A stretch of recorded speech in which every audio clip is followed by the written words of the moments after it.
Minister, who's also the Treasurer, is why has it taken 5 years for us to continue to allow inflation to get out of control and currently create a cost of living crisis? When we're looking at the fiscal policy interventions, this government's spending too much money, borrowing too much money, and increasing the taxes. When you increase taxes and then you continue to spend and overspend, how do you expect inflation to drop? So a direct intervention that the government can take right now is to apply immediate austerity measures, stop the borrowing, and start funding targeted investments, and you're doing that. So what's your immediate plan to reduce the cost of living crisis that the people of Papua New Guinea are currently experiencing? The reality doesn't match the rhetoric. Thank you, Deputy Speaker.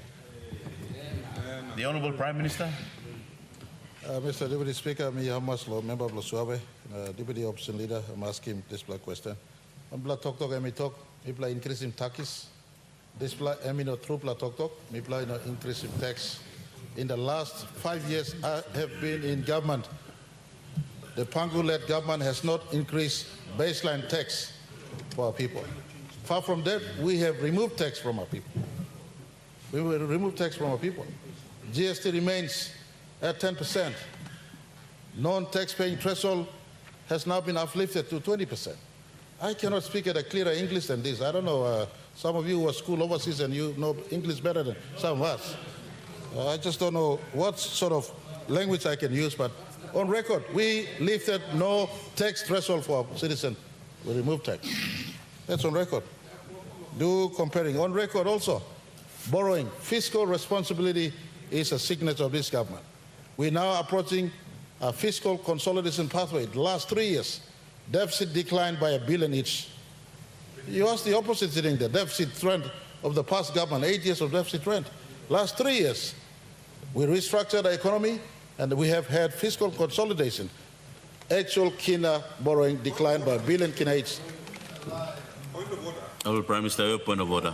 Correcting Prime Minister, that's all. Only restructuring budget. Only no restructuring economy. So could you just take that correction? I'll allow the Prime Minister to complete the response. Prime Minister. Mr. Deputy Speaker, the final budget outcomes is on public website. Final budget outcomes is on public website. Final budget outcomes of 2013 right to 2023. The last 10 years is for all of us. Just don't believe in Facebook. Go and read substantial document that is out there, which everyone reads.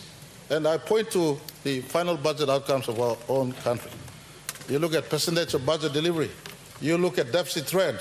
You look at debt profiling, whether it's concessional debt field, final budget outcome returned, or commercial deficit, commercial debt stacked up FBO in the successive years we've had.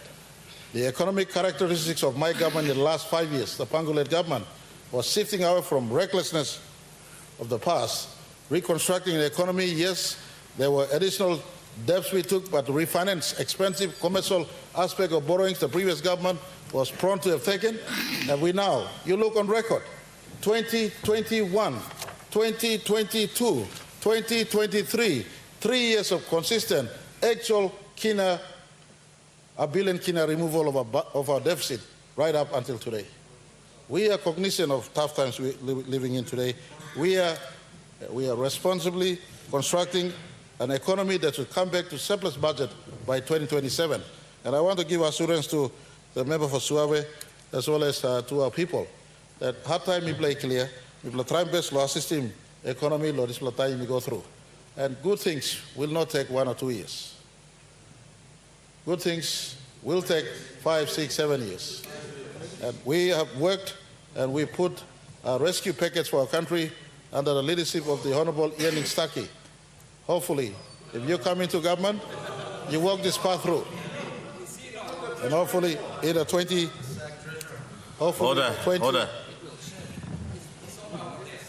Hopefully, the 2030s, this country will see the journey that we have started in 2019. Thank you, Mr. Speaker.